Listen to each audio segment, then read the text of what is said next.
Welcome into the live stream here from McCready and Siskey, powered by Rain Total Body Fuel. I'm Neal. That's Tyler. What it is, sir? How are you? Doing good. How are you? Got a lot of balls in the air, so to speak. Feel like a former Ole Miss chancellor who hated my guts.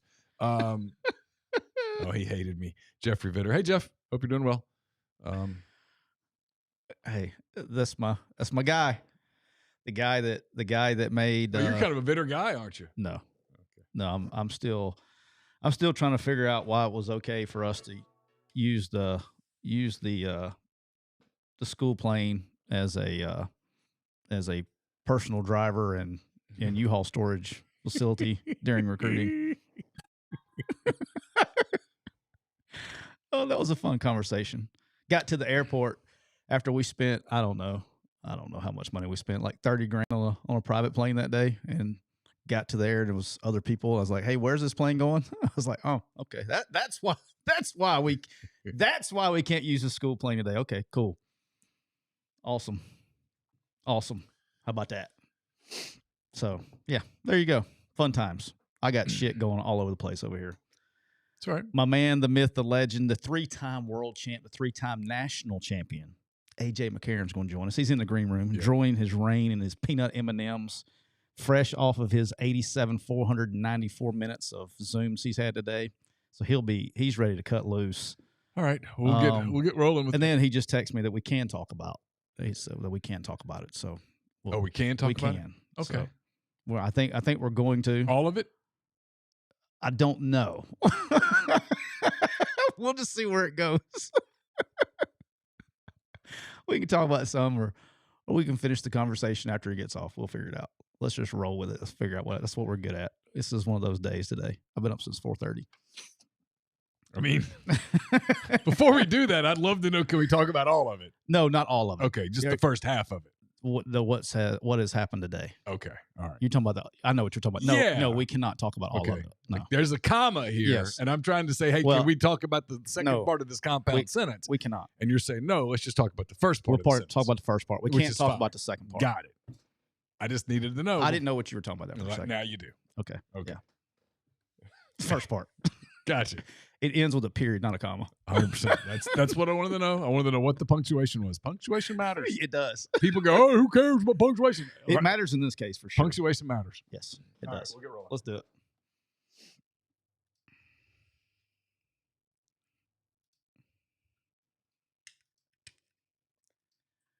Welcome into episode 310 of McCready and Siskey, powered by Rain Total Body Fuel. I'm Neal McCready, joined here on this Monday, September the 22nd, by Tyler Siskey. AJ McCarron, former Alabama quarterback, former NFL quarterback, will join momentarily. We'll talk about the weekend that was in college football, maybe some National Football League.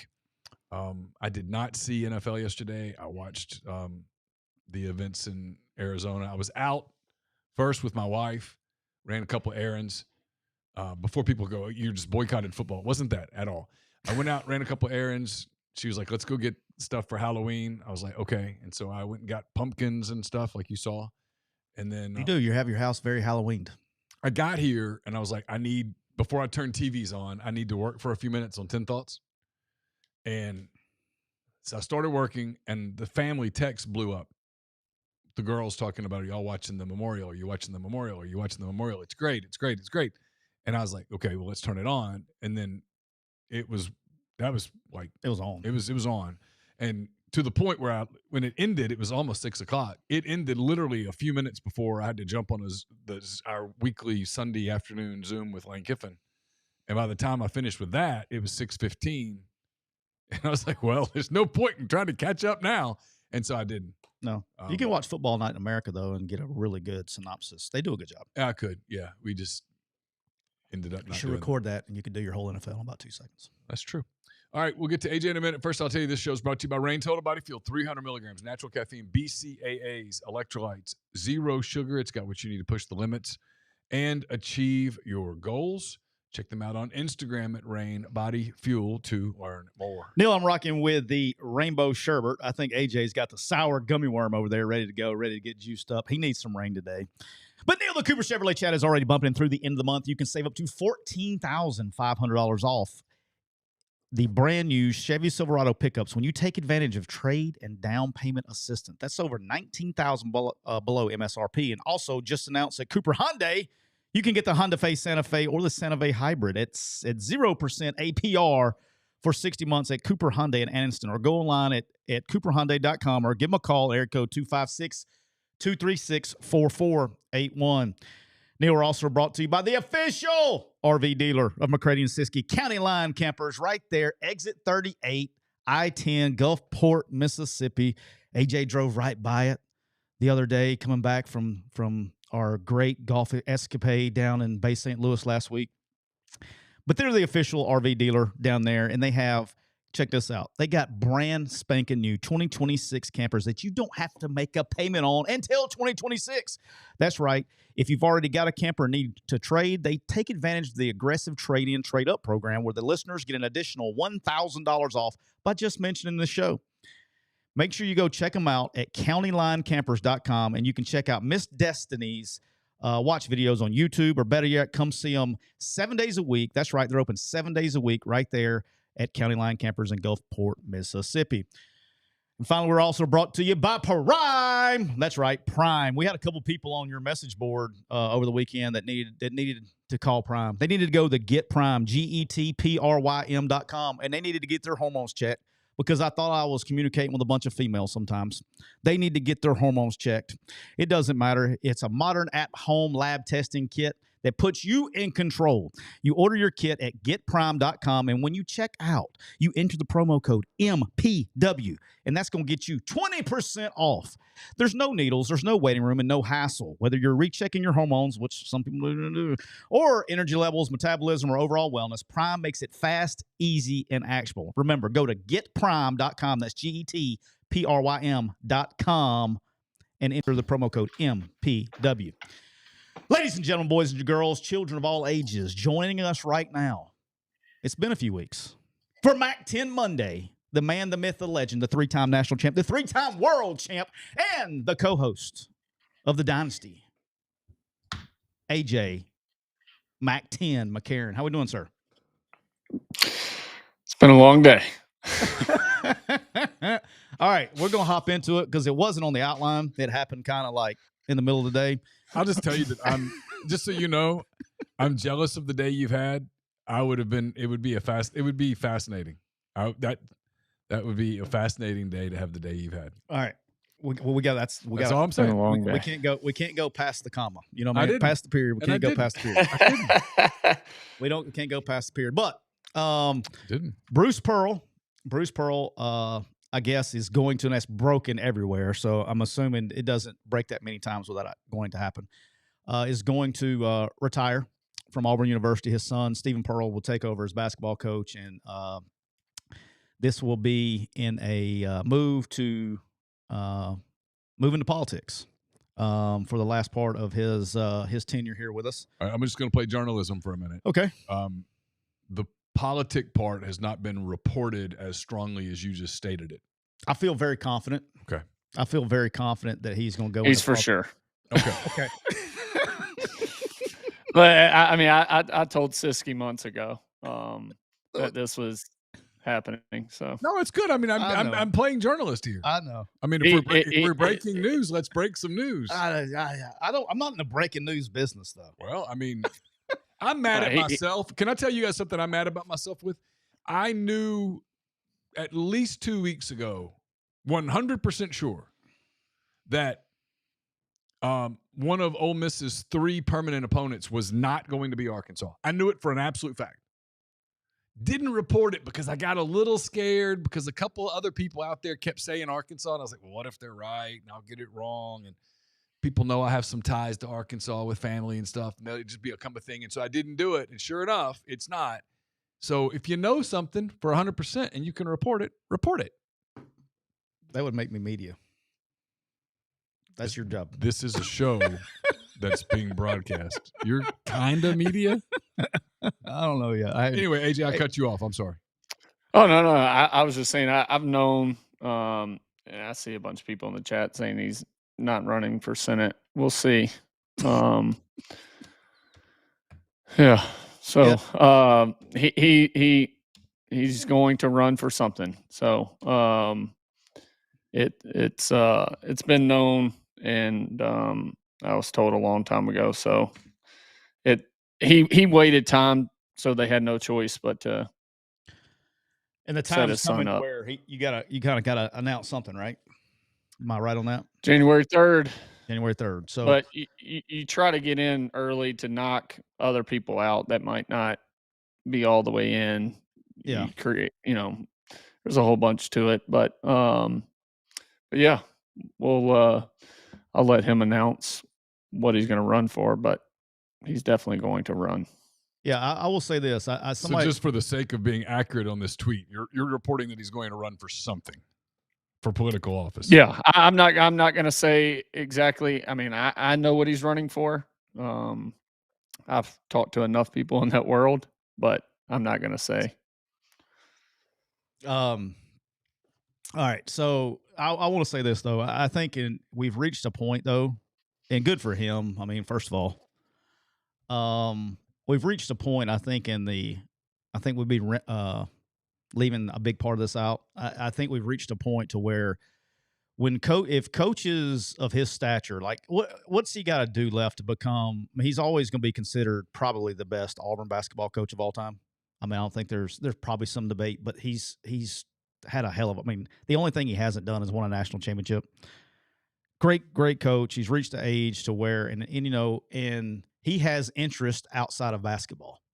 Yes. And so I think college athletics has gotten to the point that from a coaching standpoint, if you have interest outside of coaching at all, if you know how to do anything else, it's he can still make I know this sounds crazy because coaching is one of the best.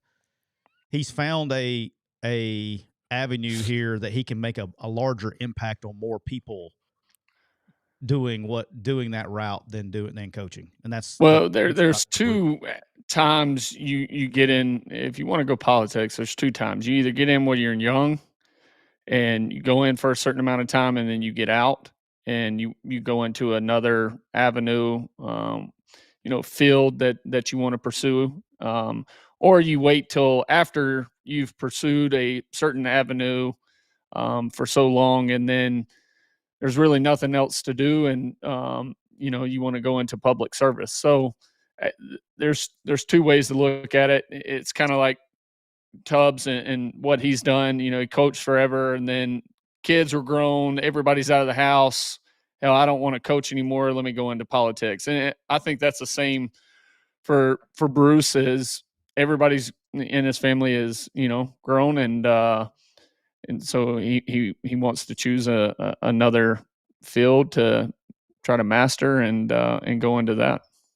You have a couple things over the last few years that led you to believe this was coming. One was, and I applaud him for this. I've said this to his face because I'm a big Bruce Pearl fan, the coach and the person. Yeah. And not because of his politics, even though he and I are pretty aligned. Bruce is one of the nicest people to media that you'll ever meet. And as a rule, basketball coaches are pretty good. Yeah. Football coaches can be kind of grizzly, honestly. But not all, but a lot. Especially like just dealing with reporters. Bruce was always great. And 2 or 3 different times in my career, since I've been here, I've approached Bruce about something I wanted to ask him about. And it would have been so easy for Final Four Bruce Pearl coach to look at some dude covering Ole Miss for a team site and be like, dude, I don't have time to mess with you. So easy. Could have easily gotten away with it. No one would have ever known. And instead, stopped, gave me not only an answer, but a well thought out, thoughtful, conversational answer. One time, it was in Nashville. I knew Ole Miss was hiring Chris Beard. I was there for Ole Miss was showing up at the tournament to get beat, right? The Ole Miss playing in the tournament was not the story. I'm in Nashville, and I'm talking to a lot of different coaches, and a couple of guys, Eric Musselman big time me. Even when I kind of tried to open the conversation and, hey, I've got he was the Arkansas coach at the time. I was like, hey, my daughter goes to Arkansas, blah, blah, blah, thinking that might cut the cut through some of it. Got nothing. I wait for Bruce. He did Paul Feinbaum's show. He comes off, and I told him what I was doing, and he said, I'm kind of in a hurry, but if you can walk with me, I'll talk. And we walked through the arena, all the way through kind of the bowels of that stadium, that arena in Nashville, to where the bus was. We weren't finished. He stopped, and I thought we were going to be done. Stood there for like 3 minutes, finished his answer. I asked a real quick follow-up. I got another answer. My point is, super guy. I'm a big fan, but there were he got more open with his politics, especially as it pertains to Israel, on social media over the past, 2-3 years probably. Yeah, ever since October 15th. And then there were a couple of times where Stephen Pearl's name would pop up for a job, and you were like, oh, that makes sense. And it kind of never went anywhere. And you were like, oh, okay. That's another one on the connecting the dots. Yeah. So today's, if you were following along, today, not all that surprising. Yeah. I like the guy. I think I've met him once or twice, but nothing like formal. And after watching yesterday, if you're running in the state of Alabama with an R by your name, you're winning. I mean, listen, I don't want to shoot anybody. Well, I see people in the comments in the chat like, is he a Republican? Well, he ain't going to run and leave his position if he wasn't. Listen, I'm not sure Nick Saban could run for office in Alabama today with the D by his name and win. It'd be close. Anybody not named him, no chance at all. You may have some people swapping teams now. He ain't got enough. I don't know, man. I watched that deal yesterday, and I got to tell you, I've heard some of the viewership numbers on that. That might have been the first day it might have been the first Sunday in a long time that the NFL actually took a ding. They'll be fine. The NFL's the undisputed king. Don't get me wrong, but not much can go up against NFL Sunday and put up the numbers that did. No. All right, we got a busy packed house here, so we're gonna move along and get some football. But that's awesome. All right, here we go. So we're not going to go over the games because we got so many other games to talk about. But last week, Neal, you were 5-6, which is look. I know this is crazy. This was a bad week for everybody across the country. It was a lot of bad games. Neal, you went 5-6. I'll take it. Your overall is 21-18. 21-18. You're plus 4.9 units. And had I stuck with my gut and gone ULM, I would have nailed another money line. There you go. They talked me out of ULM. They're like, oh, no way. ULM goes to UTEP, kicks that ass. Once again, I mean, we had Alabama on the ropes, and then we come back and get UTEP. I went worst week I've had. Y'all laugh, forget it. Touchdown, onside kick, touchdown, onside kick, touchdown, onside kick, touchdown, onside kick, touchdown, onside kick, touchdown. Yeah, 5 more times. You'd had them set up for a field goal to win that thing. I went 4-7. I'm now Alabama got out of that stadium that day and went 22-17. I'm plus 7.3 units. Hit my money line, my plus 280 money line. Maryland put it on Wisconsin. And then AJ via Taylor Moore. You went 4-6-1. You did push. Taylor, come on. You didn't have Justin. Justin came in here and subbed out for Neal last week and went like 8-3. Taylor, me and Taylor were we have a lot of the same wagers. We both had a rough weekend, particularly rough Saturday night. Considering Taylor's fired. Yeah. Hell his ass, he's fired. Hey, I went on Thursday because I knew you were busy again. But I went on about a 10-minute discussion. We pulled up the Cal Bears and pulled up their schedule, and we're like, these guys are going to go undefeated or lose one game. They were 13-point favorites against San Diego State. They got beat 37-0. That's cool. Oh God, had it right there. 37. Vegas was off by 50 points. You don't see that very often. No. Yeah. So it was one of those weekends. But AJ, you went 4-6-1. Your push was the Auburn game, and you are now down 1.7 units overall. So you're down like 9 units to me, and you're down like 6.8 8 to Neal. So you got to pick your shit up, or you're going to be in the haunted house. Well, I've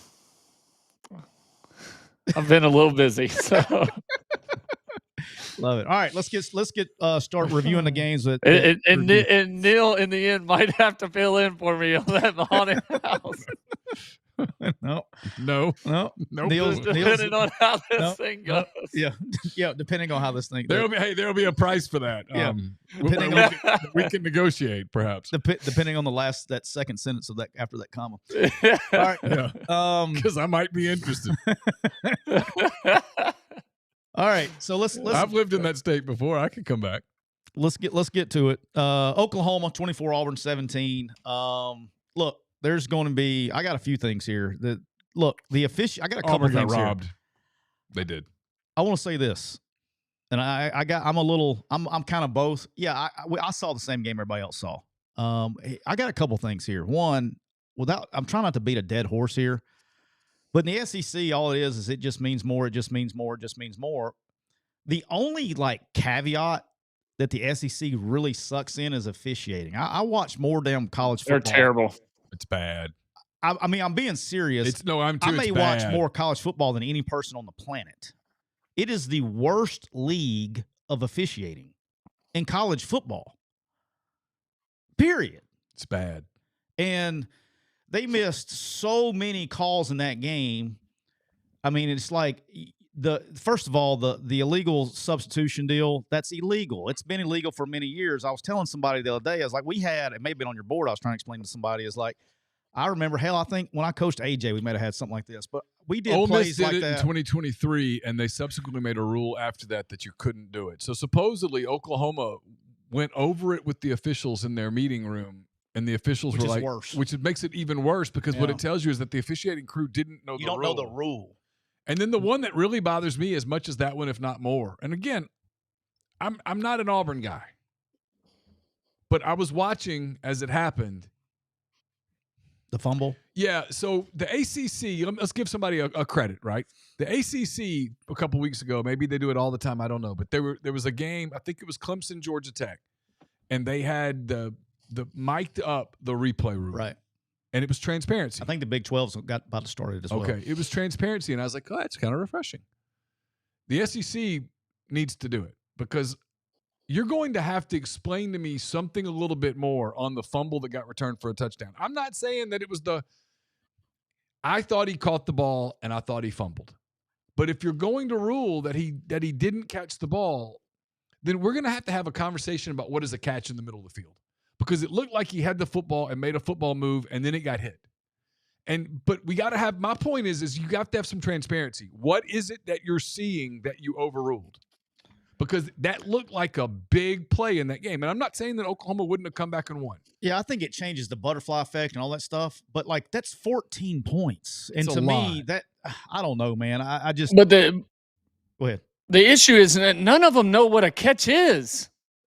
Hell, they called the one that the Oklahoma kid clearly caught on the sidelines, takes 3 steps, and then the Auburn dude, after he's out of bounds, knocks it out. And they call it incomplete on the field. Luckily, they come back and say it's a completion. But listen, I'm with Neal. Everybody knows, of course, I'm not an Auburn guy, but I thought they got absolutely screwed. That A doesn't stand for Auburn. And That A doesn't stand for Auburn on that crimson shirt. No, it doesn't. But I felt. Listen, I actually felt bad for Hugh Freeze. I did. I thought.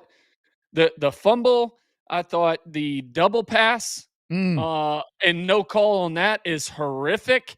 And the fact that the back judge is just falling, stumbling, not athletic enough to keep his ass up and move out of the way and be able to view it, at least turn around and ask for help and look to your partners, to the side judges and be like, anything, the fact that he just turns around and just nope, incomplete, didn't have a clue, that pissed me off more than anything. Because that's a level of arrogance that it shouldn't be allowed. Do you know what the worst problem that no show is going to talk about? No show, no podcast, no show, because they don't know either. that's not going to talk about the pass interference on the double pass? Let me tell you what's worse than anything. Do you know why he had to turn it? You know why he didn't see it?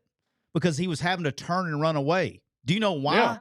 Because he wasn't watching what he was supposed to be watching. They're not supposed to be watching the ball. He was watching the game. He was watching the game. Yep. He was watching the game. He wasn't doing his job. No other podcast is going to talk about that. They're going to talk about, he was turning, he got out of position. Fuck that. He wasn't looking. He was being a fan. Mm-hmm. He wasn't watching the receivers running downfield. There were only two of them. There were only two of them. Mm-hmm. I know. He's watching the wrong guys. He's watching the game. That's bad. I think it happened in the Arkansas-Memphis game, and I think that was an SEC crew there. I mean, you got keys that you look at, just so everybody, all the fans know. The officials aren't supposed to be watching the game. They have keys that they're looking at. Like, don't get me wrong. If you're Arkansas, you cannot play with your food like that against Memphis. You cannot give up that many yards on the ground against Memphis. You can't blame the game on officials. But it doesn't change the fact that officials missed big calls in that game. Big calls by being out of position. Yeah, it's bad. I don't think so. The people do the whole, man, the league's out to get so-and-so and so-and-so. I'm going to tell you, I think the officiating is too incompetent to be out to get someone. Yeah, it's so bad. But all right, so they had those three calls or whatever that were atrocious. But you know, it's a big deal. Now, I want to say this, and I'll let AJ cook on the rest of it. Like, everybody's going to make a big deal. They get up 9 sacks or 10 sacks or whatever it is. That wasn't I thought the O-line, this is going to sound crazy. I know Grind's in chat. Grind actually texted me. Look, if I'm an Auburn fan, I'm just going to tell you how I felt after that game. I was really like, I don't know about this Auburn defense now. That's how I was after the first 3 weeks. Dude, they showed up. That's what they've been looking like. If I'm an Auburn fan, I kind of feel like I do with Tennessee after watching the Georgia game. There's nothing to really hang your head on there. You had a chance to win a game. Offensive line gives up a bunch of sacks, but Jackson Arnold's holding the ball for 4.5, 5 seconds. Like, you can't ask against that defense in particular, who's probably the best damn defense in the country. If they're not, by God, they're one of them. They're good. There ain't many that you're going to be able to say is better than that defense. Okay, they're really good. And he's back there holding the ball for like 4.5 seconds. This is not a joke. I think I don't have the all 20. I didn't have a stopwatch, but I was doing 1,001, 1,002. I know at least 7 of the sacks he had the ball more than 4 seconds. I mean, you can't do that. I mean, you got to get rid of it in 2.2, baby. Let's grip and rip. Let's get it out. But I don't know. AJ, what'd you think? I mean, I just as a whole, if I'm an Auburn fan, I come out of that thing feeling confident. If I'm a player on the Auburn team, I'm coming out of that like, yeah, it sucks to lose, but listen, go in a hostile environment, and to play that well. The only concern, I still think Auburn, when playing zone, gives up a ton of dudes are just wide ass open sitting in zones. I mean, there was a lot of completions where dudes are just wide open, and they're it's fine if they're open, but it's a catch and tackle. I mean, they were able to catch and still get some yak and try to create something. That's the only thing that concerns me for them, really. But it was much better though than what it had been in the first few weeks. Like, I mean, the other thing they did, they got home and they showed up front. You know what I mean? Like they oh yeah. I said it last year. I thought Auburn was a quarterback away from being a really good team. I still think their receivers are really good. Coleman, he's a badass. Oh, dude, he's insane. He's phenomenal. His catch radius is amazing. His ability to just he would be my second receiver off the board. You know what? He made. He made. I know, but I'm saying like if out of the top guys, that's what's scary though. he would be. It'd be Jeremiah and then him. Yeah, he's good. He made some plays on Saturday where I thought Oklahoma had great coverage. He just made the play. I mean, the kid covering him. There was nothing. He wasn't doing anything wrong. But I will tell you then held the lightning go. I mean, it was like a non-stop and go. I mean, Jackson just give it to him. Yeah. Like, No Diddy, but Yeah, no, I'm major pause. yeah. But yeah, he missed on that, and then one of them was on him. Now they show one he had a mandatory outside release go because I understand the offense. He slipped inside of the cover 2 corner, Mhm. and he stopped, and then he tried to pick it up, and it was on his fingertips. If he'd have done what he was supposed to do, so that there was some on both sides, but like I'll just say this. I don't think after watching Auburn play that game, I don't think there's a single team on their schedule they cannot beat. I don't think there's a single team you go, oh, that's a loss. Like I thought that if that Auburn team shows up every Saturday, I think Auburn's going to have a really, really good year. I think Oklahoma's really good too, particularly on defense. But like I told y'all weeks ago, Oklahoma they're going to beat Texas. They're going to be the surprise team. No, they're good. And here's the thing, and I text with some friends, and I say, look, I was like, there's no time machine that you're going to be able to go back and change officiating calls. There's no time machine that you're going to be able to throw the ball on target.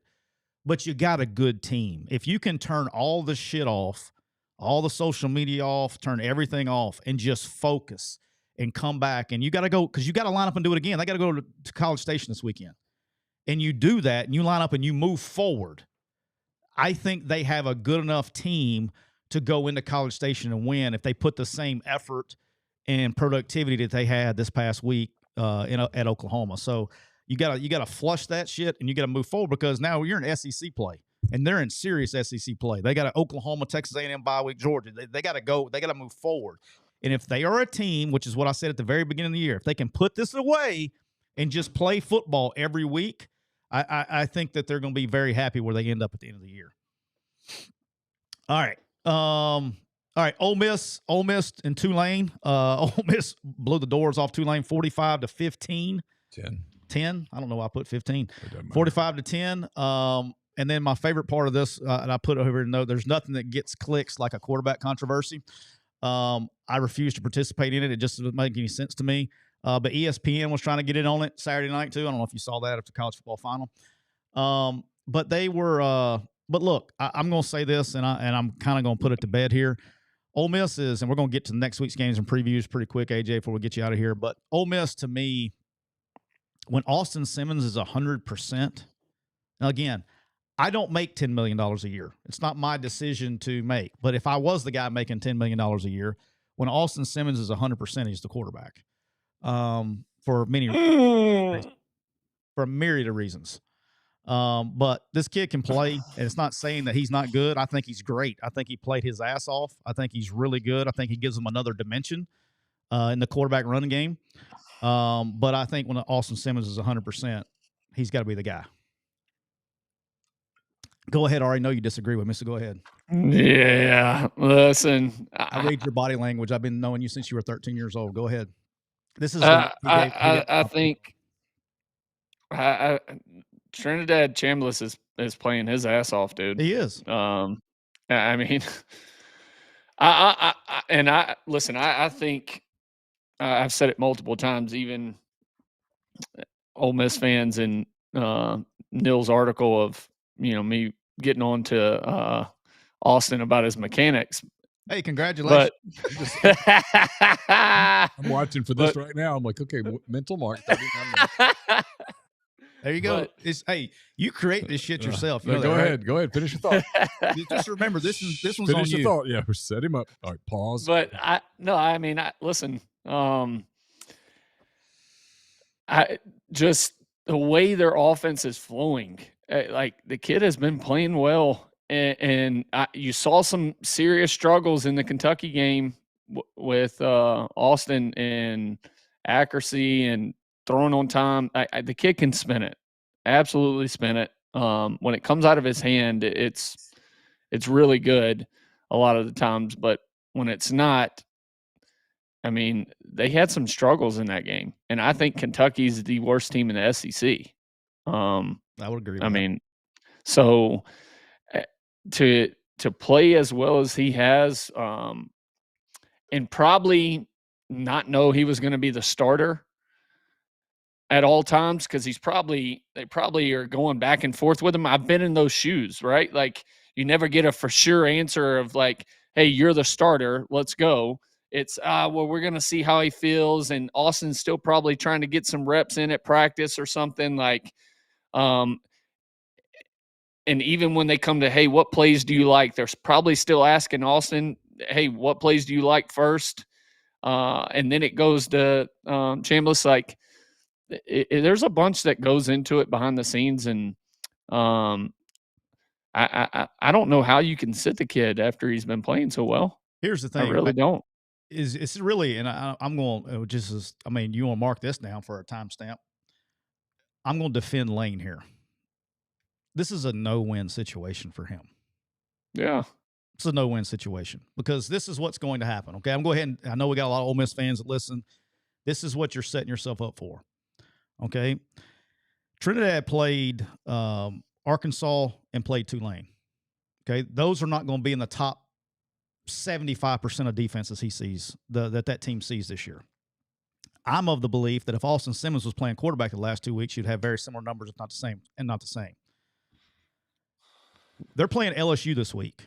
It is a real deal defense, okay? This is why Lane's in a no-win situation.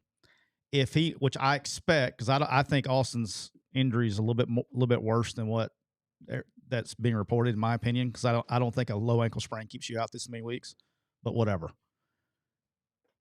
In the world, which I believe that Trinidad will play to start this weekend, in a world that Trinidad goes out there and plays well, and Ole Miss wins, now you're in a pickle. Because now he just did it against LSU. Now you're in a pickle. You got to play the guy. In a world that Austin Simmons starts the game against LSU, the first time he throws a pick, we all know what those stands are going to be doing. Yeah. Mm-hmm. Like, so it's really that's what it's a good problem to have, but that's why you get paid $10 million to do it, right? It's just Lane's in a no-win situation, in my opinion. And well, that's why I said, like, all right, if he starts Trinidad, and even if Austin, listen, if Austin is healthy this week to play, he's back to 100%. He's been out 2 weeks. Yeah, right. It's right? So if you start him and it doesn't go well, that's an issue. But if you play Trinidad, at least you have some leverage on your side of saying, hey, listen, Austin still is kind of getting back into it. He's been out 2 weeks. Like, I don't know. I just don't know. And I understand of the competition they've played, and people maybe possibly using that. But anybody that's been a part of a program at a high level, and Siskey heard it more than anybody, it's a faceless opponent. It doesn't matter who you're going out to play. Are you going out to execute your job the way you're supposed to? And I feel like he's done that. And so you can't punish the kid off of, hey, we've played 2 weaker teams than who we're going to play this coming week. That's just tough. Yeah. And it's the only way that makes it clear for Lane. That's why I was defending Lane, which I bet y'all didn't have that on your bingo card today. The only way that Lane gets out of this thing clean is if Trinidad comes and lays a goose egg against LSU. And that's not – then you lose the game, right? So, I mean, like, it's a no-win situation. Well, the one thing I'll say about Lane, this is no surprise here. I mean, his answer today was, if Austin's 100%, he's the starting quarterback. He said, I don't know what percent he is. Today was a walkthrough. The one thing I know about Lane, and you guys can relate to what I'm about to say, ain't nobody out there wants to get to the playoffs more than him. No. There might be some that want to get to the playoffs as much as him, but there's nobody that wants it more than he does. It's contractually a fact. I mean, he is locked in. It's contractually a fact. if he plays Simmons, it's not going to be because he's worried about Austin's dad. It's not going to be because he's worried about Austin transferring. It's going to be because he views Austin as giving him the best chance to win the game on Saturday. If he plays Chambliss, it's not going to be because of anything else other than he thinks that on this particular evening at 2:30, well, they say 2:30, the game has no chance. 2:45. 2:47 when the game kicks off, it's because he thinks Trinidad Chambliss gives him the best chance to win the game. No, I agree. Period. I agree 100%. I mean, but again, that's why he gets paid $10 million, and I do think he's in a no-win situation with this deal. Because I like this. I like the Trinidad kid. I think he does. I was at the game for the first half anyway. Saturday, and he does a really good job of he did so much better this week than he did last week. And when you, from a coaching standpoint, again, AJ understands this may go over a bunch of people's head, but when you are a threat to be a QB +1 running game team, it changes everything. It changes the coverage. It changes the box. It changes everything. And so I know this sounds crazy, but like it's a completely different preparation for those two kids because of how different that offense is. Or it's not even how different they are, but how different they can be. Yeah. Does that make sense? Yeah, let's get to some of the games this week. We only have a few minutes left with AJ. We're going to run out of time. All right, Missouri, South Carolina. Missouri 29, South Carolina 20. Look, this is really simple. I think Missouri's a really good football team, probably getting overlooked, particularly with the schedule they have. I still don't think they're going to get to 10. I think they got things coming, but I think they're a hell of a football team, particularly on defense. Look, at the bottom line, I've said this the whole year. I think Vegas is, even though they didn't cover this time, but South Carolina's really struggling running the football. I think they had -9 yards rushing. Yep. North Sellers looked better. Did you get a chance to watch that game, AJ, Saturday night? No, I caught highlights. I thought he looked better. He looked better, but they still can't run the ball. And so, I mean, that's the end of the day. I mean, he was in the negative running the football. So I think he's gone after this year. Head coach. No. Beamer? Oh, wow. Yeah, I don't know about his body. I think he goes where his dad was. I do too. I think he's going to Virginia Tech. Wow. Yep. Y'all coming in hot today. Yep. Look at y'all coming here. Look at you two coming here. I think it's either him or I think it's Coach Clark Lee. Would be a great hire. I will tell you that based on just some stuff I've heard, I think the carousel is going to really turn this year. Look at you guys. You're here hot today. We're getting the carousel turned up in September. Because even if Shane this year goes to absolute shit for him, which it looks like it possibly could, compared to how much hype they had coming into this season, it won't matter there because Virginia Tech will just want that hire so bad because of his last name alone. They'll give him whatever he wants. You get to restart and he'll man. Get to restart. Yeah, and he'll create the buzz just off of the name itself. Yep. Bring in the old school Beamer ball back. Like he has a job regardless there. I truly think that. Okay. All right. You get to make all the marital problems go away. You get to walk right back to the altar with everything being awesome and everybody's happy and everybody's toasting champagne. Seriously, start all over. You start the clock all over again. Everybody's happy for a bit. You know who was the best at that? AJ's friend, Tommy Tuberville. He was the best at that. I don't know him. Never talked to him. Miami. Moving on the next topic. That's not true. Miami next topic. Miami 26, Florida 7. Really simple Miami's here. good, boy. I got two takeaways. Defense. Miami's a real deal. Miami's so good up front on both sides of the ball. I mean, both sides of the ball, man. They're really good up front. And look, they're anemic on offense. This is one that I actually felt really good about. Was my favorite play of the week that actually did hit was the under in this game. This game was hairy until the score doesn't indicate how close it was. It was a 1-score game in the fourth quarter. Yeah. But and then they gave up too late. But it's just Gators are good on defense, but that's where the sentence stops. Well, you know what's crazy is they're that good on defense. They had 4 starters out up front. I mean, they got dudes on defense. They are good on defense. Yeah. But the sentence stops there.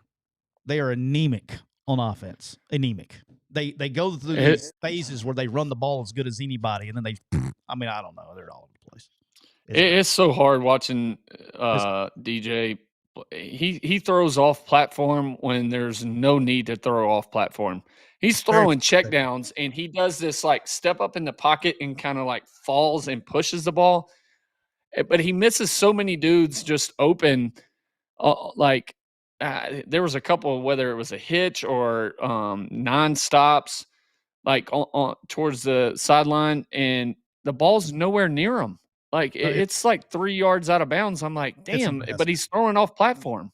Yeah, he's so out of balance that he doesn't even it's literally to me, it's out of balance has become his inbound. He can't throw balanced. I don't know.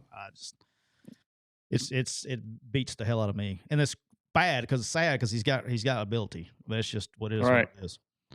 Then real quick, Tulsa smoked Oklahoma State. It's going to be a long year in Stillwater.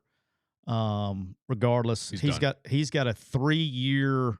Whenever they do it, regardless, he's got one of these. He restructured his contract. It's $15 million whenever they decide to make a change at the end of these next 3 years. This year.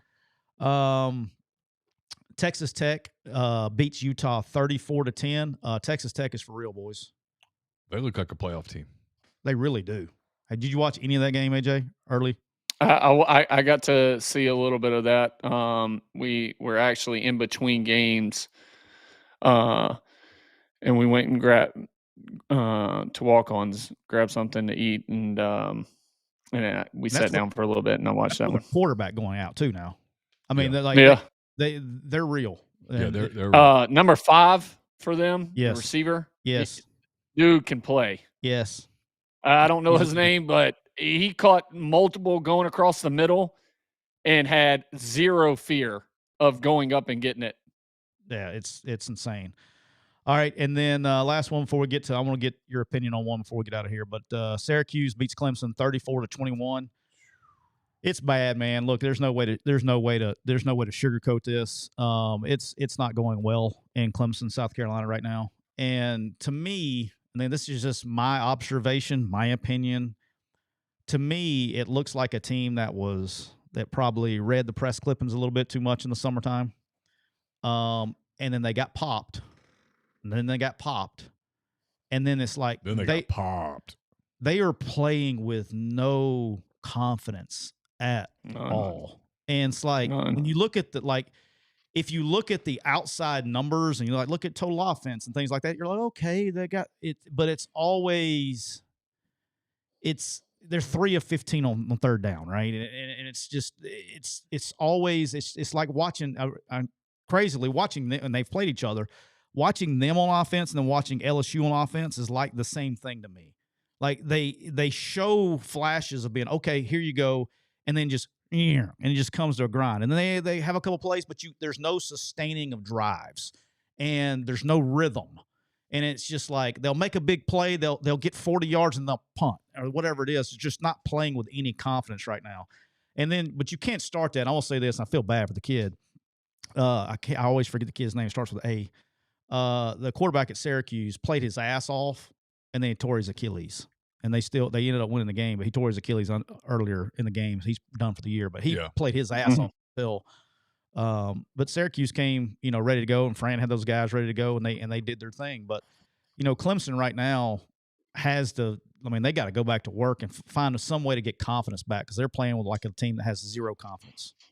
So that's just about what I'm at. Yeah, I mean, no, it 100% is that way.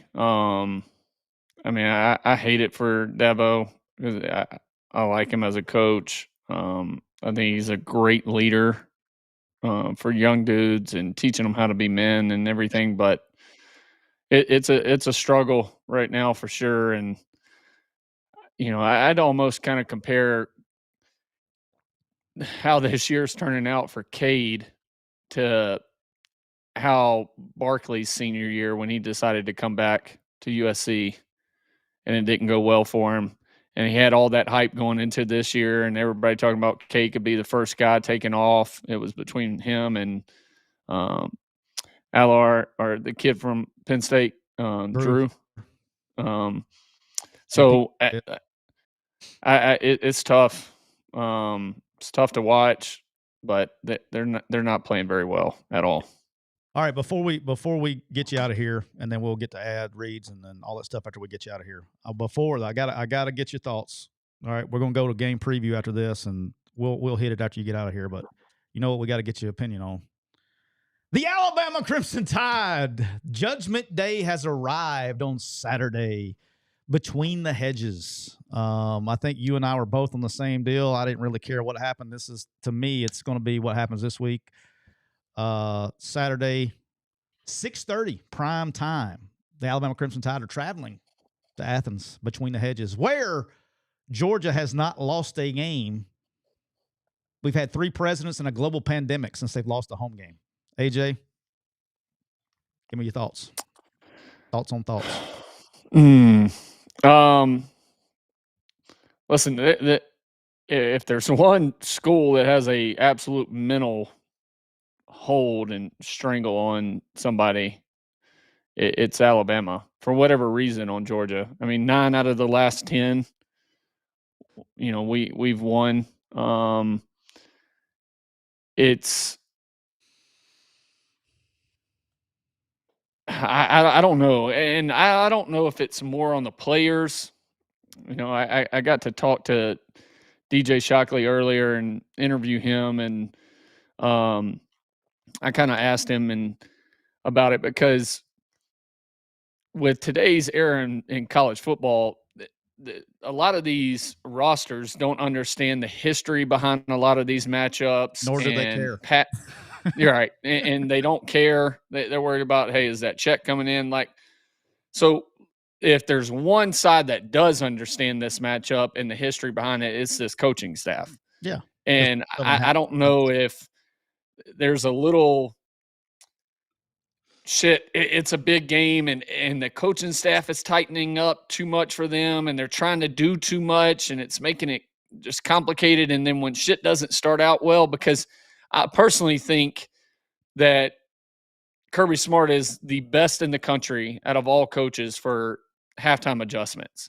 And it showed last year. I mean, Bama was up 21 or 28-0 early.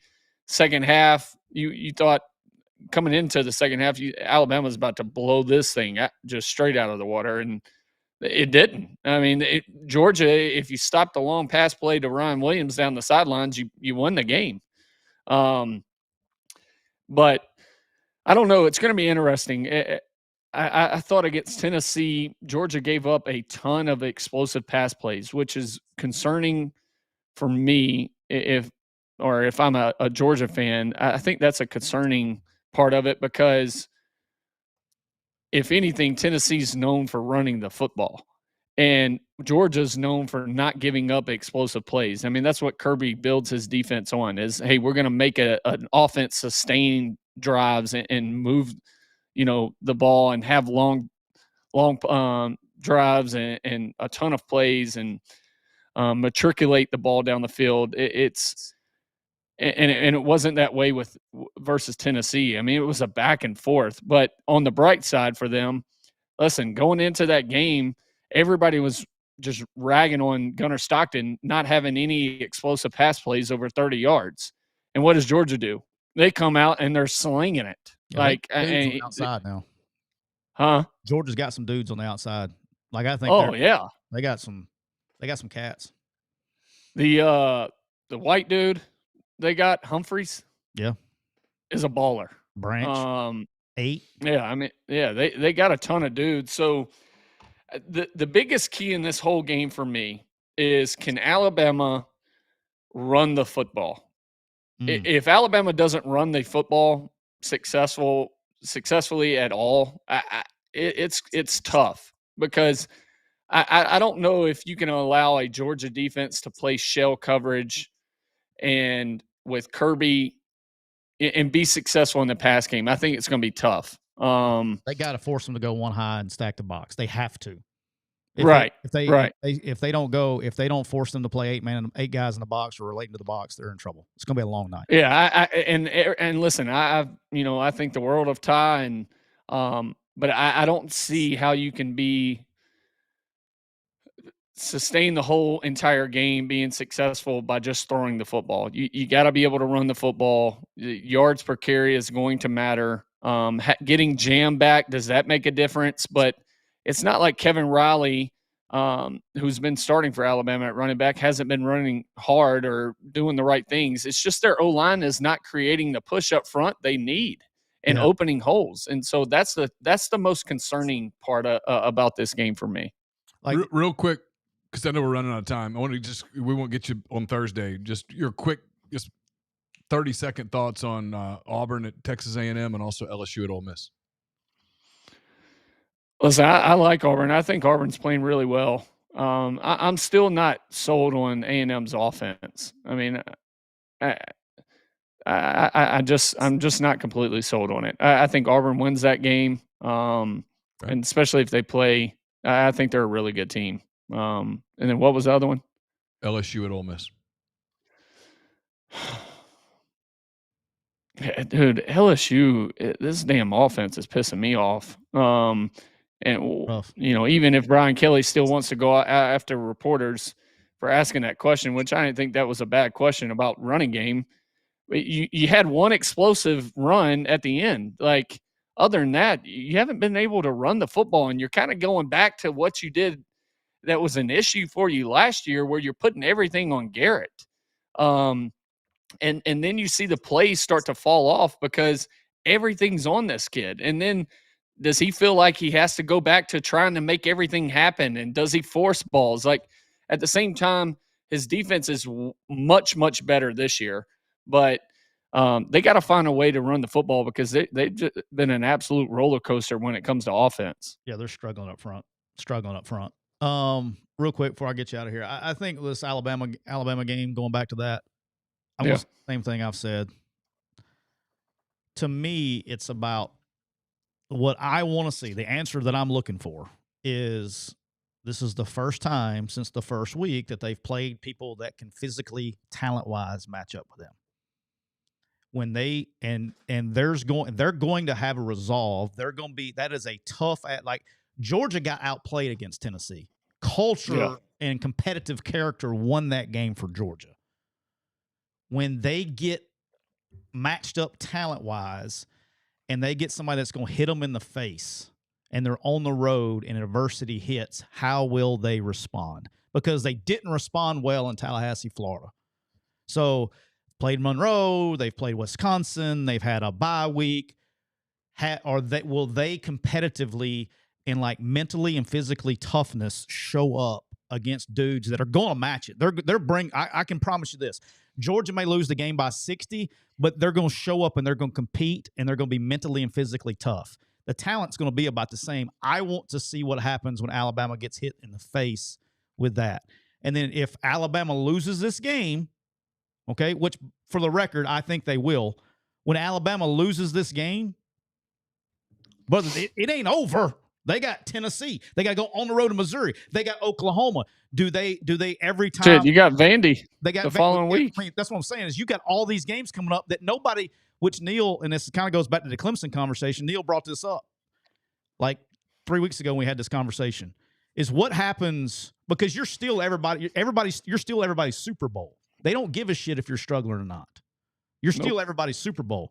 And so can they take the best of people? And they're going to Georgia's going to be ready for them too. Can they take the best when they play teams that can match up with them physically? So that's kind of my question. So, well, brother, I appreciate the hell out of you as always. Make sure you guys tune into the Dynasty. AJ will be releasing tomorrow. Do you know what time it's releasing tomorrow by any chance? 6 a.m., I believe. 6 a.m. tomorrow on YouTube and anywhere you can find your podcast on the Dynasty. Do you know that or do you believe that? It was fairly close. Yeah, I'm pretty sure on that. Okay. You're pretty sure on that one. Make sure you tune into AJ's podcast, him, Chris Stewart, and Trent Richardson's The Dynasty Podcast, wherever you can find your podcast. Sir, I appreciate you. Love you. You know, we both played really bad at golf when we played golf together last week, and we did not mention it one time. Yeah, we sucked. It didn't it deserve, was not good. It didn't deserve a story. Hey, thanks for the content item on Chambliss. I appreciate that. Hey, you're welcome. All right, dog. See y'all. Man. Neal, while AJ is cruising, you know what else he should do? He should cruise on over to Kia Meridian, where you can fall into big savings. It's the perfect time to upgrade your ride with unbeatable deals at Kia of Meridian. Whether you're looking for a new car, a new truck, an SUV, or a certified pre-owned vehicle, they've got something for everyone. They have 0% APR on the remaining 2025 Sorrentos. Huge discounts on all remaining 2024 inventory. They're giving up to $3,000 off Kelley Blue Book and a no pressure friendly sales team and top-notch service department. Fall savings won't last long, so give them a call at area code 601-483-6444. And do not forget, Neal, when you buy that car from Trav and all the good folks down at Kia Meridian, he's going to say, you want me to pull it out?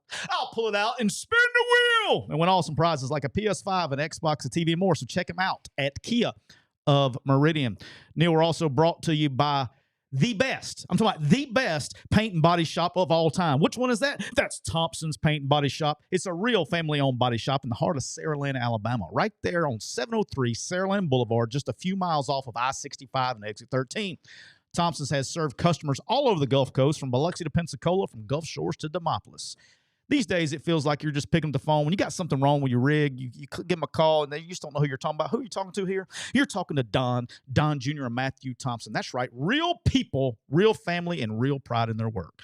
So check them out at thompsonsbodyshop.com. That's right, thompsonsbodyshop.com, or give them a call at 251-675-0884. How about that?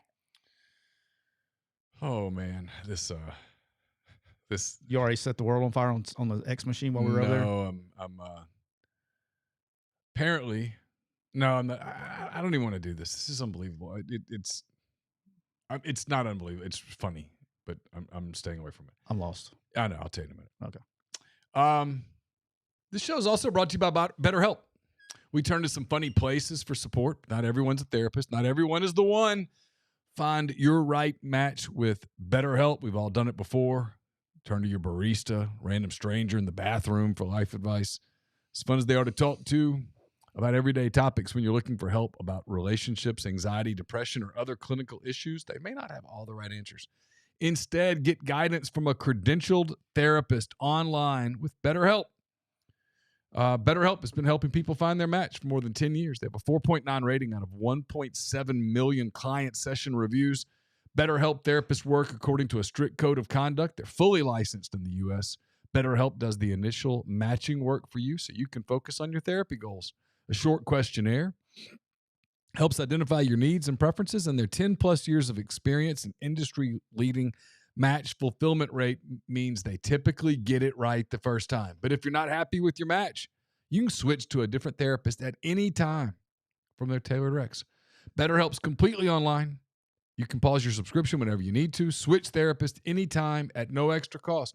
With more than 30,000 therapists, BetterHelp is the world's largest online therapy platform, having served more than 5 million people globally. It's convenient, too. You can join a session with a therapist at the click of a button, helping you fit therapy into your busy life. Plus, switch therapist at any time. It's the largest online therapy provider in the world. BetterHelp can provide access to mental health professionals with a diverse variety of expertise. Find the one with BetterHelp. Our listeners get 10% off their first month at BetterHelp.com/MPW. That's BetterHelp.com, HELP.com/MPW. Probably dispense some life advice a little bit there today. I'm not sure if we had any specific life advice. If we do, you can send that to us on any of our socials. Life advice brought to you by Cole Walters, State Farm Insurance. Cole licensed in auto, home, life, health, business, and pet insurance for the whole states of Alabama and Georgia. They'll square off this weekend, but you don't have to pick a favorite with Cole. 706-525-7850. You can also find him online at colewaltersinsurance.com. Hey, listeners, if you're looking to get out of corporate America, you're looking for your next business venture, you're interested in learning about buying a business or a franchise, my friend Andy Ludicky can help. Get in touch with Andy. You learn about his process, his services. They're 100% free. A no-brainer for those of you wanting to get into business ownership. Just get in touch with him. Talk about it. It's something you will really enjoy. He's a great guy. Tons of business experience to lean on throughout the process. Andy at myperfectfranchise.net. 404-973-9901. LSU coming to Ole Miss this weekend, but you don't have to be a Louisianian to enjoy Parish Brewing Company products right there in the heart of Cajun country in Broussard, Louisiana. They have a simple goal, one goal. Like some teams, they're like, hey, we want to run the ball. Hey, we want to get to the pass rusher. Parish Brewing Company says, we just want to make awesome craft brewed beer. So here's the deal. I think they've achieved the goal. Okay, that's me, my opinion. My opinion is not worth anything. Try it for yourself. Go find Parish Brewing Company products. Oktoberfest is out. Ghost in the Machine, Dr. Juice, so much more. Wherever you look for beer, look for Parish Brewing Company. I'll get to my other two in a minute. All right. Hey, I want to remind everybody, too, Chase sent me a text. By the way, wearing the Horn Lake shirt right now. Excuse me, Horn Lake. Horn Legend. Horn Legend. Why did I say Horn Lake? It's when you've been recruiting too long in the state of Mississippi, you know. Yep. Horn Legend shirt. Go to hornlegend.com. I got 2. Okay, I got 2 polos, and then I got a button down. I got to send back. I sent Chase the wrong size. Did you go too big? Yes, Too big. Too big. But Horn Legend right now, they have all the SEC teams. This is the best polo I have ever worn. Yeah, polos are great, phenomenal. I mean, of any brand that I've ever worn, of somebody that wears polos for a living for a long time. Great hoodies too. Oh, I haven't had one of those. Yeah. If you go to hornlegend.com, I'm telling you, this is the best stuff I've ever worn as an adult. I can't remember the last time. Besides my birthday suit, it's the best thing I wear. No joke. I absolutely love their. I love their polos. I've told people that almost kind of hate that I didn't go to Texas because I would buy all their Texas gear. But they have all the SEC They have teams. all the stuff. Yeah, so lots of stuff. Whoever you're a fan of, if you go to hornlegend.com and make sure in the how do you find out about us, it says MPW Digital, I think, on the and they have some schools not in the SEC too. Yeah. So check that out. Check it out. It's good stuff. Yep. Really good stuff. All right. We'll wrap this up with a couple games. Because I know we're getting AJ's opinion. So we'll start off with LSU to Ole Miss. This line is flipped. Ole Miss is now a 2.5, and unless it's moved again. Ole Miss, the last time I looked, was a 2.5-point favorite at home against LSU. Look, this game's pretty. This game's pretty interesting. It's to me, it's by far, without even open for discussion, the best defense that Ole Miss has played so far. So the speed is going to be a whole lot different than what they've seen so far. I still think Ole Miss will, regardless of who plays quarterback, whether it be Austin Simmons or whether it be Trinidad, I think Ole Miss will be able to score some points. I just don't know how many. But to me, if you tell me right now that Ole Miss wins this game at home, I think I could write the article for you. I think this has got to be where it starts, and what the critical part of this game is Ole Miss's defensive front has to control LSU's offensive line. They have to get pressure. You know, where LSU, this is the interesting part of the game to me, where LSU has really struggled on offense is protecting the quarterback and even get some kind of running game established. And they've played La Tech. You know, they've played a bunch of teams. They played Southeast Louisiana, who they didn't just really control. You know, they have not done well up front offensively. And then you go the flip side. I mean, Ole Miss doesn't get a sack at all. I think they hit him a couple times, but I didn't see really any substantial amount of pressure even on a Tulane quarterback. Yeah. And so something has to give there. And I think if Ole Miss wins this game, Ole Miss will have to find a way to get pressure. You cannot not get pressure on Garrett Nussmeier, because if you give him too much time, he will make a throw. And they're talented at receiver. And they got dudes. Yeah. So that's where, to me, it's interesting because a year ago, Ole Miss was elite up front on defense, and LSU was elite up front on offense. Yeah. And a year later, LSU is swimming on offense, trying to replace all those guys that went to the league. They have an injury. Ole Miss, it's not like they're a disaster up front on defense, but they're having a hard time getting home at the quarterback. And a year ago they didn't, man. They harassed quarterbacks.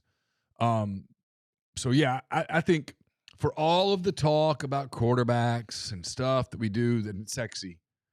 I'm with you. I kind of think this game gets decided right there. It gets decided on Ole Miss's ability to disrupt Nussmeier and on LSU's ability to protect Nussmeier. And I think LSU needs to establish a running game as well, but that's part of the same matchup, right? Yeah. But and I've said this, I said this before you got on the show the other day, is like Ole Miss's defensive line is almost like it's very odd to me.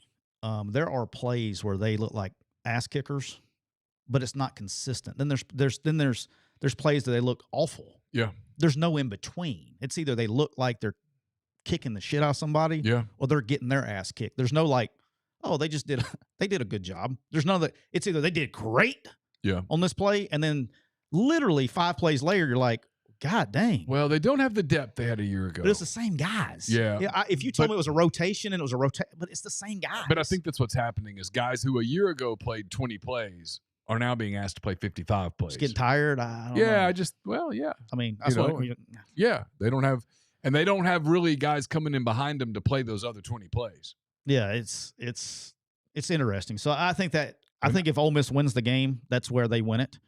I think if you told me LSU wins the game, I'll tell you they kept the offense in check. Like, to me, that's they dominated up front. They were to create pressure, and this is the interesting thing is like, because this got misquoted on me on the show, so I'll make sure everybody understands this. If they're able to create pressure and they're playing a lot of man coverage on the back end, I'm talking about LSU playing, the quarterback's going to be able to run. And that's why, because Chase asked me who has a better chance to be successful against LSU's defense. And I said, Trinidad. Because you're going to see they've done a really good job of creating pressure on the quarterback. When you do that, not all the time, but most of the time you're going to be in some kind of man coverage. And now your eyes are going to be on your man and not in the backfield. So I think extending plays and doing things with his legs, I think that gives them a really good chance to extend drives. And, to me, that's where they can really do some things. So I don't know, man. I think it's going to be a hell of a matchup. I do like LSU's defense. If you told me, I actually think LSU has a slight advantage in this game, regardless of what the line says, but it's not a lot. It's definitely margin of error. I think Ole Miss has a clear path to win, but also think LSU does as well. So it's more of a toss-up game for me to give a slight advantage to LSU than it is the other way around. All right, T-Bobby Abear is the person that's tweeting this out. He is retweeting another person's tweet who is showing a picture of Lane Kiffin's daughter with Whit Weeks. Apparently they have become an item. That's where we're at this week. And T-Bob is saying hard launch the week of the game is insane. What appears to be a Snapchat or I'm not great at this. Okay. My girls would kill me. Yes, okay. I'm not either. I can't help you. It shows them, it's a wholesome picture, but they're clearly a couple, and her word is happy with the smiley face emoji. This was posted, apparently, if I'm reading this correct, this was posted sometime this afternoon. Sounds great. I have nothing. I have a feeling that that's not going to have any impact on the game. No, it's just funny. It's funny, though. Yeah, it's like. It's funny, though. I told someone today, earlier in the week, last week, because this was kind of out there. You wanted to go, Lane, I hate myself for asking this, but. You asked it? No. Oh. No, I couldn't. Dude, don't do that. I'm not. Yeah.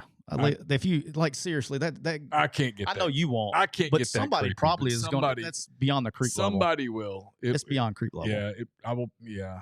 You know what I mean? I don't know. I'll give our beat credit today. There was some creepy today, and it wasn't us. Okay. All right. We touched on a little bit Auburn at Texas A&M. I think it's going to be a hell of a game. I think that's actually that's a 2:30 game as well. This is a freaking great week, by the way. Massive week. Look, I kind of said this earlier. I think if Auburn shows up and the same team that left Norman, Oklahoma, if they can regroup and show up in College Station, I think they win this game. I think Texas A&M, they were very fortunate. AJ just picked Auburn. Yeah, I think A&M was fortunate to leave South Bend with a win. Grind says A&M by 14. Yeah, Grind, I'm going to disagree with you here. I think Auburn. I think Auburn has seen the best that they're going to see on the other side of the ball, and I think they're going to be able to, if the defense that went to Norman, if that same defense shows up every week, I think Auburn wins this game. I think they win it pretty good. I don't think, really. Yeah. Okay. Look, when you go to, I've said this before. Now they got to show up. They got to flush it, and they got to go, and that's easier said than done now. Okay, because they are emotional young people. Sure. But with everything that was everything was set up to go against Auburn going into Norman last week anyway, and it did, even with the officials. Like if the Jackson Arnold coming back thing wasn't bad enough, they also had the officials, and they still had a lead in the fourth quarter late. You know what I mean? Like with everything that's going on, they still had a 1-point lead extremely late in that game. I think Oklahoma's for real. I think Texas A&M is a good team. Okay. But I think Auburn, if Auburn shows up, look, and then I haven't had a chance to see A&M yet this year. I've watched them all. People talked about them. I've watched them all. They're good. They are good, but it's not, something's not there. If you're telling me that freaking UTSA can score 20-something points on them, okay, Auburn can too. Okay. I think this is a good matchup for Auburn. I like the Tigers in this game. Tennessee is traveling to start Vegas. The undefeated Mississippi State Bulldogs, 4-0, hosting Tennessee. I said this the last week. It's a very interesting game. I think Mississippi State's going to be able to score in this game. I think Tennessee's going to be able to score too. I don't know what the total is in this game. I hadn't seen it yet, but I think this is going to be a high-scoring game. Particularly with Tennessee's issues going on health-wise in the back end. They got to get some guys back. If they don't, this could be a freaking shootout of all shootouts. This could be, and look, it gets crazy when you're on the road in the SEC. Things can go crazy. I still would pick Tennessee to win this game, but I think this is going to be closer than people want it to be. Be the biggest game in Starkville in a long time. They will be juiced. It'll be interesting. But I think Tennessee's really good. I think they're really, really good. I do too. But I want to say this is I think Mississippi State is probably the most improved team in the league.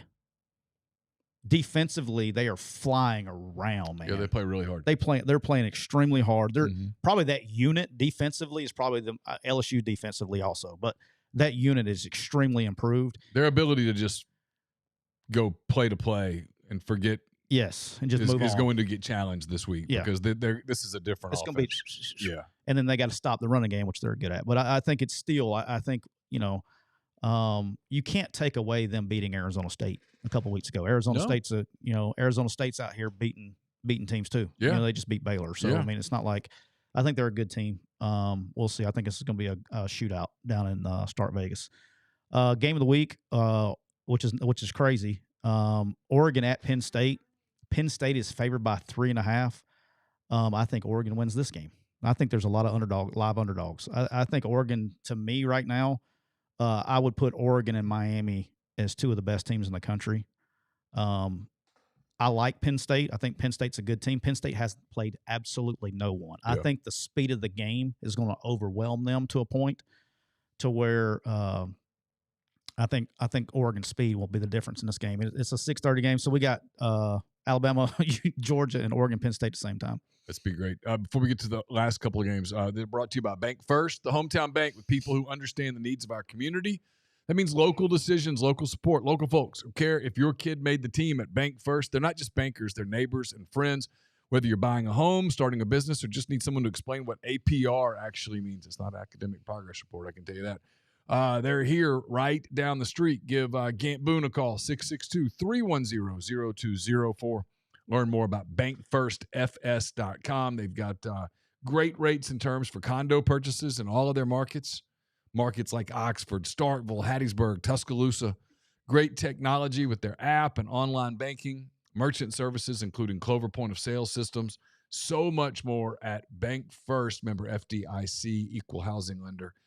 Bank NMLS 454063. And we're brought to you by Outdoor Underwriters. Everyone loves the outdoors, but you want to make sure your hunt club or timberland is covered. Outdoor Underwriters provides the insurance you need at a price that makes sense. Outdoor Underwriters provides liability protection for occurrences arising out of activities and operations of your hunt club and its members, guests, invitees, agents, or employees. Take comfort in blind and tree stand liability, mobile equipment liability, hunting dog liability, and more. Outdoor Underwriters also provides standing timber insurance, timberland liability, prescribed burn coverage, guides and outfitters, and consulting foresters. Outdoor Underwriters insurance products are endorsed by National Deer Association, the Wild Turkey Federation, Alabama Forest Owners Association, and the Forest Associations of Florida, Texas, Tennessee, Arkansas, and Louisiana. You can access these products through those association websites, or you can call Outdoor Underwriters at 866-961-4101 or online at outdoorund.com. All right, a few more. We talked about the Alabama-Georgia game, so we're good there. Notre Dame, 6.5-point favorites traveling to Arkansas. Very interesting game for me. Whatever the total is, take the total. It can't get low enough. If it's got a 5 in front of the over-under, take the over. I don't know what it's got. It's a big week in favor. Yeah. Big week in favor. Such an interesting world that we live in because everybody's on 7-day contracts. Like, well, they earned this one. No, I'm just saying, like, if Arkansas wins this game, how does that change the temperament in Fayetteville? It buys him a little time. But you know what I'm saying? Like, you go from being like, like you could lose the game. Again, this is where I'm different, and this is where I just want y'all to know where my point of view comes from. Arkansas is 2 plays away from being undefeated. Yep. But they're not. Nope. And it goes from everything's fire and brimstone. It's terrible and all this stuff because of 2 out of 290 plays. Okay, right? but can I defend the fans here? I'm not against them. No. I mean, here's the thing. You're right. But you cannot give up. They're bad on defense. Yeah, you can't be that bad on defense in year 6. No. And so, this is on Sam. It is at the end of the day, and he's a great guy. But you gave up 290 yards of offense on the ground to Memphis. Yeah, I'm not defending. No, I know you're not. I'm saying this. When people, I'm not saying you are. What I'm saying is people do this, man, they're 2 plays away. And I'm like, okay, yeah. One, we could do that with a lot of teams on things. Number 2, for them, the indictment of their program last week was just started on Monday with Little Rock Touchdown Club. And then on Saturday, where you give up all those yards, you come out of a timeout and you get a too many men on the field penalty. Brutal. By the way, in fairness to Arkansas, they probably got screwed as bad by officiating as Auburn did. 2 different touchdowns affected the game. Both calls went against them. But still, you can't get that penalty. The fumble is just bad luck. Yeah, 2 weeks in a row. Bad luck in both plays. You got to give TJ Daugherty at Ole Miss credit for making a play. You got to give the kid at Memphis. He came in, he got right on the ball, made a play. Who knows what would have happened with the Ole Miss game? They were about to go beat Memphis, right? They were putting that thing away. They run the same play the whole way down the field, and they lose it. But I thought the indictment in one video. You still have 3 timeouts, and they used them, and they forced Memphis into a 3rd and 7. 8.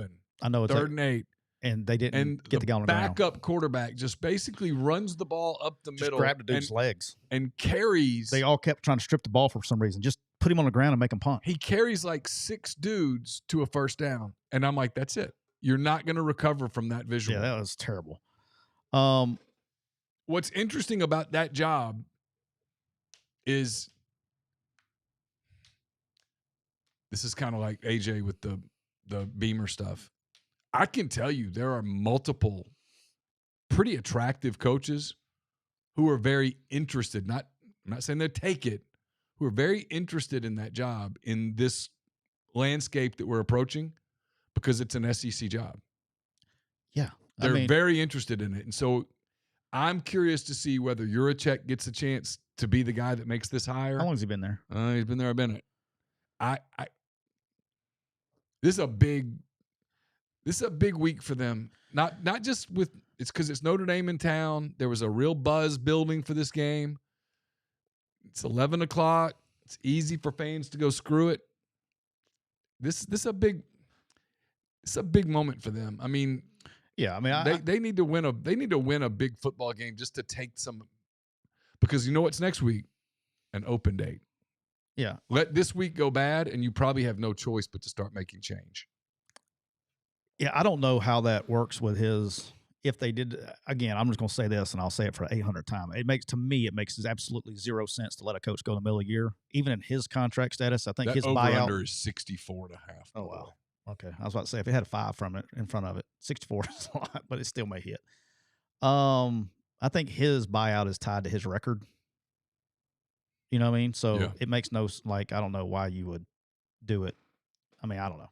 But I like Sam, and I hope they win. I'm pulling for Arkansas. All right, and then the last one is Kentucky's at South Carolina. South Carolina's a 6.5 point. This is a must-win for both teams. Probably more so for South Carolina than Kentucky. I don't care. It's not just the buyout. It's how the buyout is structured. I think Stoops, if they ever let Stoops go, I think they owe him $34 million within 30 days or something. Oh, really? Yeah, it's. I don't know that to be. I think that's the number.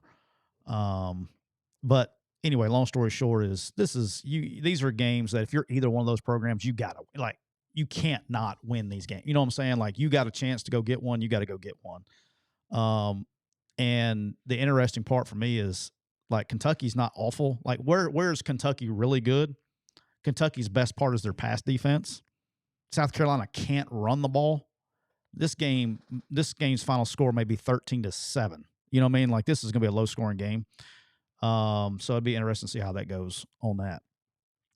Neal, remind everybody that we were brought to you by Kia of Meridian, where you can spin the wheel and win awesome prizes like a PS5, an Xbox, a TV, and more. How do you do that? You go call up Trav at Kia of Meridian, and you can get any vehicle, whether it be used or new. They have 0%, reminder, 0% APR on their remaining 2025 models. They are also brought to you by the official RV dealer, McCready and Siskey. That would be County Line Campers right there off Exit 38, I-10 in Gulfport, Mississippi. You can buy now, camp now, and don't worry about any payment until next year. That's right, no payment until 2026. So make sure you go down and see Rob and all the folks down in Gulfport at County Line Campers, the official RV dealer of McCready and Siskey. Also brought to you by Prime. That's right, PRYM. Look them up, getprime.com. You can go to our Twitter, and it's actually, we got the link in there for you. Go to getprime.com, and you can get simple, at-home, fast results with no needles and no waiting rooms. Go to getprime.com. If it doesn't matter if you need your hormones checked, your metabolism, your energy level, or just your overall wellness, Get Prime makes it fast, easy, and actionable. Go to getprime.com and enter the promo code MPW to get your 20% off of your discount. And finally, reminder, we're brought to you by Thompson's Body Shop, right there in the heart of Saraland, Alabama. Exit 13, I-65, right there just north of Mobile. Thompson's is a family-owned body shop. It doesn't matter what you got wrong with your ride. If it's a mystery dent, a fender bender, storm damage, or if you're like my wife and you like hitting deer, take your ride over to Thompson's Body Shop. They will take care of you and treat you like you're one of their own. Check them out at thompsonsbodyshop.com or give them a call at 251-675-0884.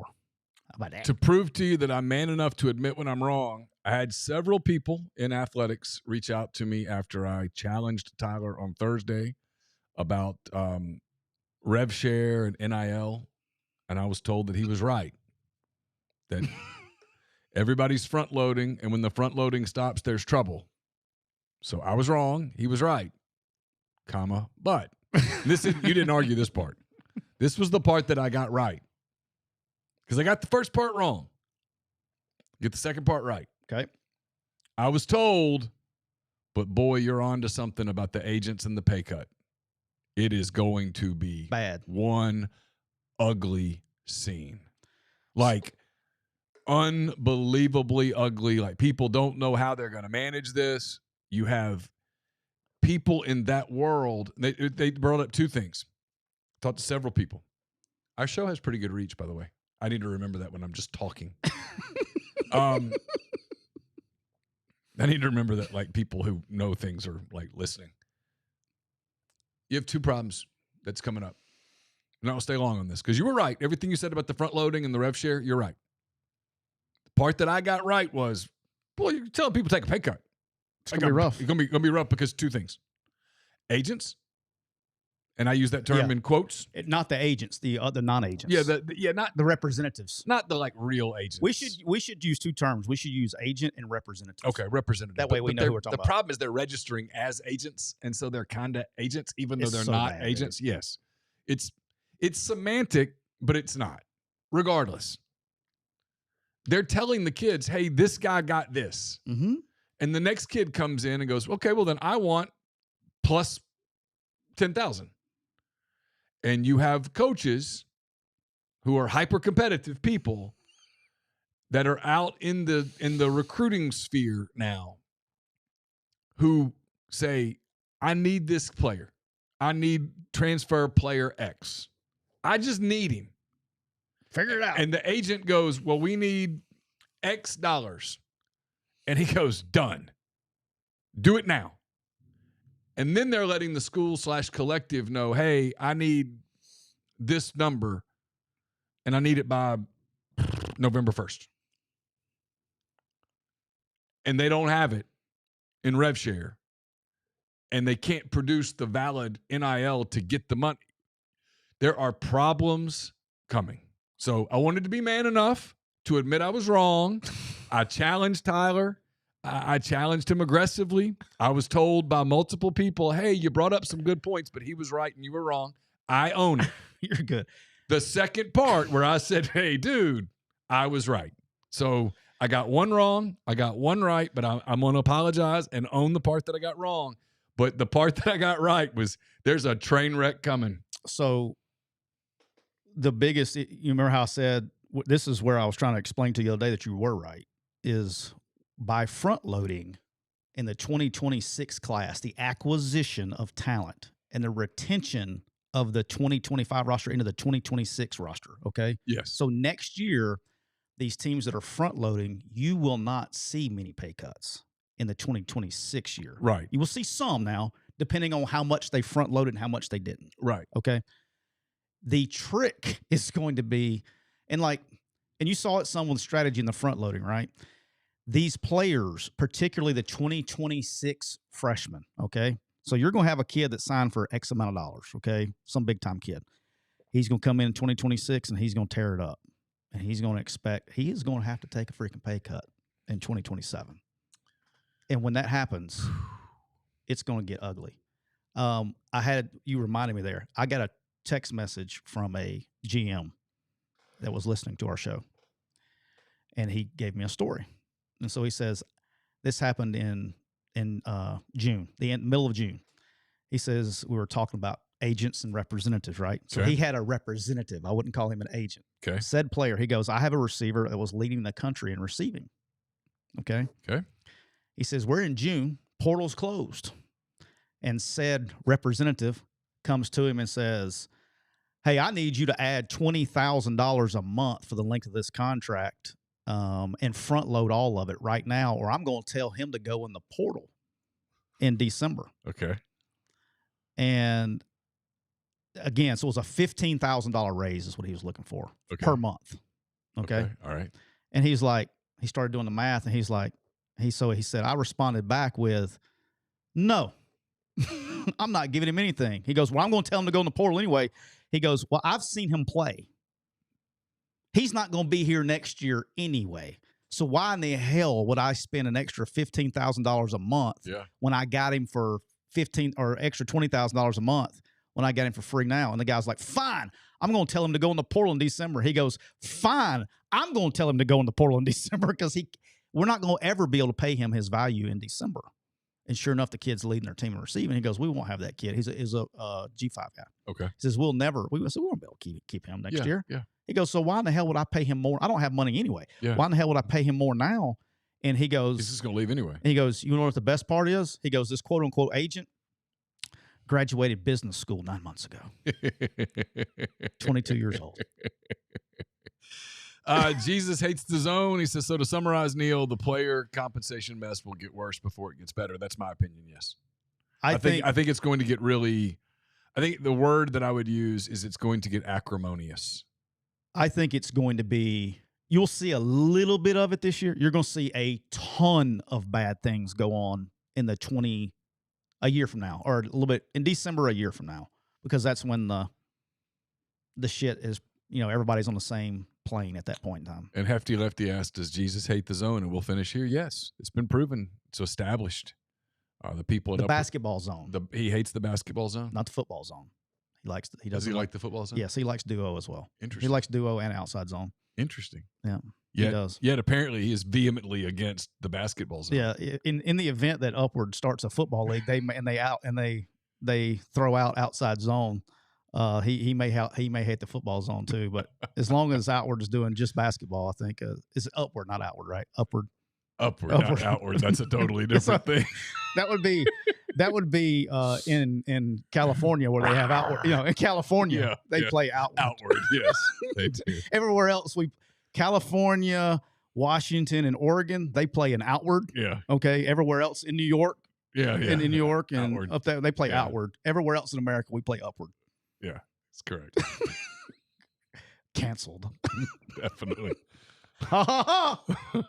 Yeah, Austin will finish with Austin. He says Jesus doesn't hate. I will say this. That was a phenomenal service yesterday. Erica Kirk saying what she said. It's tough, man. It's hard to watch. It was tough to watch. It's hard to watch. It was very powerful. Yep. We've been brought to you by our friends at Rain Total Body Fuel. 300 milligrams natural caffeine, BCAAs, electrolytes, zero sugar. It's got what you need to push the limits and achieve your goals. Check them out on Instagram at Rain Body Fuel to learn more. Again, our thanks to AJ McCarron for his time today on the show. Thanks to everyone in the stream. Huge turnout. Lots of you here on our different platforms. So thanks for being with us. We'll be back with you on Thursday with another edition Make it of rain. McCready and Siskey. Until then, take care.